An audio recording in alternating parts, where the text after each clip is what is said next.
Now, earlier today, 2 Russian military aircraft conducted an unsafe intercept with an unmanned U.S. surveillance drone that was operating within international airspace over the Black Sea.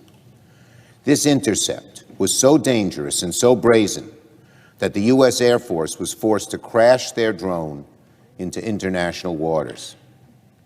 It is another reckless act by President Putin and his military. And I want to tell Mr. Putin, stop this behavior before you are the cause of an unintended escalation. We have seen this behavior from the Russian military before, and it will not deter the United States from conducting operations over the Black Sea. These aggressive actions by Russian aircraft are risky and could lead, I repeat, to unintended escalation. The U.S. has routinely flown over the Black Sea since before Putin's illegal and reckless invasion of Ukraine, and I'm confident our military will continue to do so. Now, over the weekend, as we all know, the U.S. banking system faced a significant threat after the collapse of Silicon Valley Bank. If the damage had spread across our financial system, the deposits and savings of tens of millions of families and small businesses could have been at serious risk. Today, as we speak, thankfully, our banking system is stable, thanks to the work of the Biden administration, the Federal Reserve, and the FDIC on Sunday. I thank the President, the Federal Reserve, and the FDIC for taking swift action to preserve confidence in the banking system. And the American people can rest assured that bank regulators have acted quickly and are doing everything they can to protect consumers. In the days and weeks to come, Congress will look closely at what caused the run on Silicon Valley Bank and how we can prevent similar events in the future. Now, later today, I will take the first procedural steps to take up legislation repealing the Iraq AUMFs of 1991 and 2002. After a lot of hard work from Senators Kaine and Young, as well as Chairman Menendez and Ranking Member Risch, this is the week the Senate will begin the process to end the legal authority that started the Iraq War 2 decades ago. Every year we keep these AUMFs on the books, and every year we keep them on the books, it's another chance for future administrations to abuse or misuse them. War powers belong in the hands of Congress, and that means we have a responsibility to prevent future presidents from exploiting these AUMFs to bumble us into a new Middle East conflict. Americans are tired of endless wars in the Middle East, and we owe it to them and to our veterans and their families to repeal the Iraq War AUMF. So thank you. Thank you to the members of the Senate Foreign Relations Committee for their work, especially Chairman Menendez and Ranking Member Risch. And thank you again to Senators Kaine and Young for their work spearheading this legislation. The Iraq War has formally been over for more than 10 years. The reality on the ground has long since changed, so the laws on the books must change too. Repealing this AUMF will in no way hinder our national defense, and it represents a positive step forward in our relationship with the Iraqi government.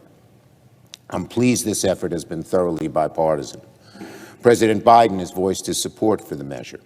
The House passed a similar bill a few years ago with strong support from both Democrats and Republicans. Here in the Senate, the bill was reported out of committee with a 13-8 vote. So I thank my colleagues on both sides for allowing this bill to proceed.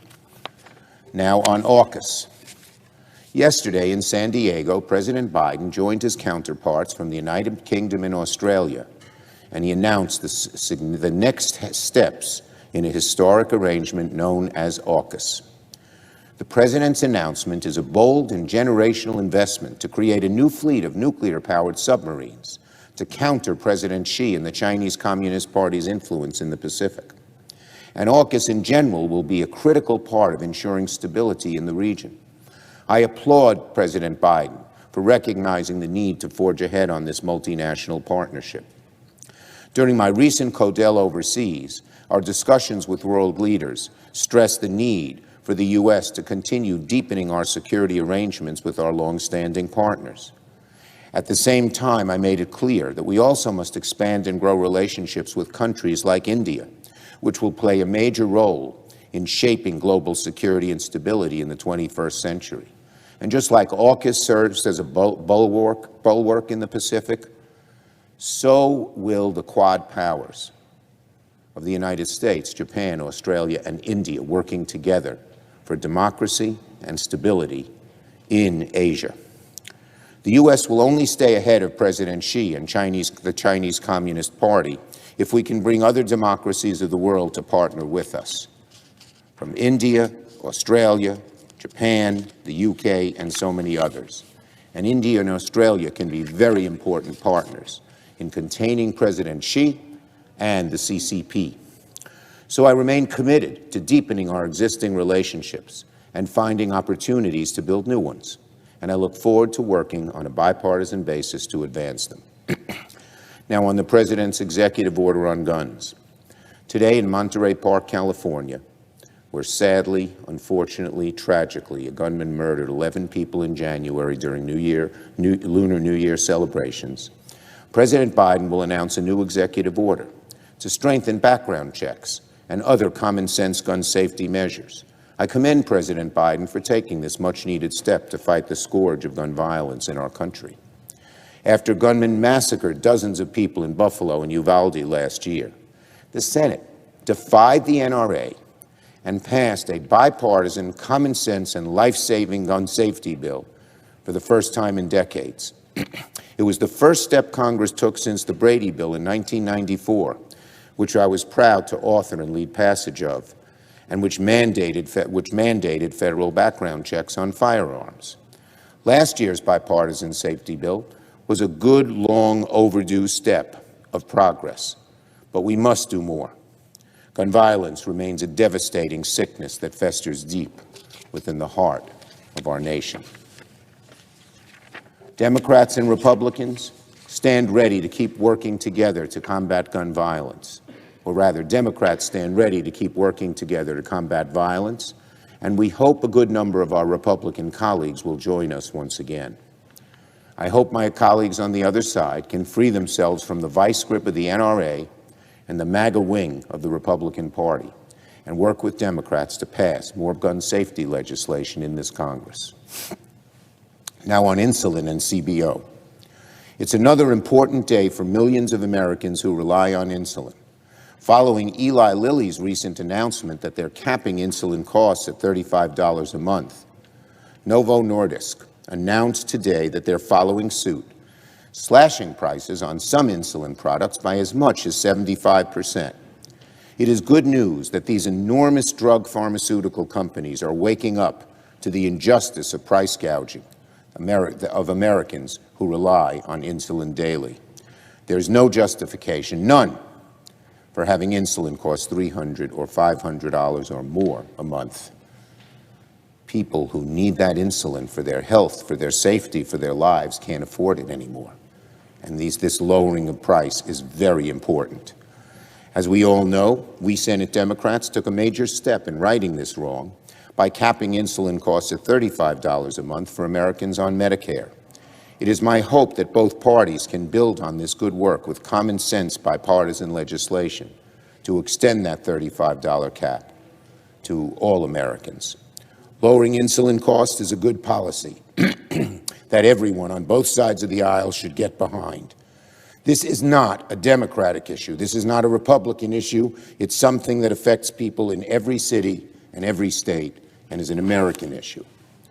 And finally, Mr. President, today, CBO released a letter confirming what most of us already knew. The Republican plan to balance the budget in 10 years and keep the Trump tax cuts is impossible, mathematically impossible, without making cuts to Social Security, Medicare, defense, and veterans benefits.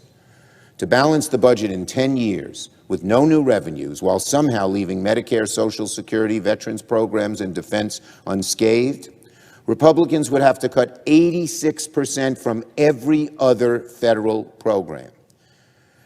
That means nearly obliterating funds for Medicaid, for food and housing support, border security, health care, infrastructure.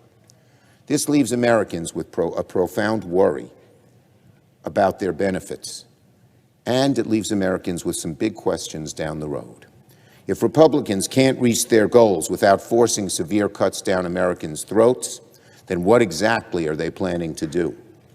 To date, Republicans have refused to talk straight with the American people about budget cuts. Speaker McCarthy, today is March 14th. Show us your plan. Thanks for watching, and if you haven't already, please consider subscribing to our channel. And while you're at it, please leave us a comment. Thank you for watching.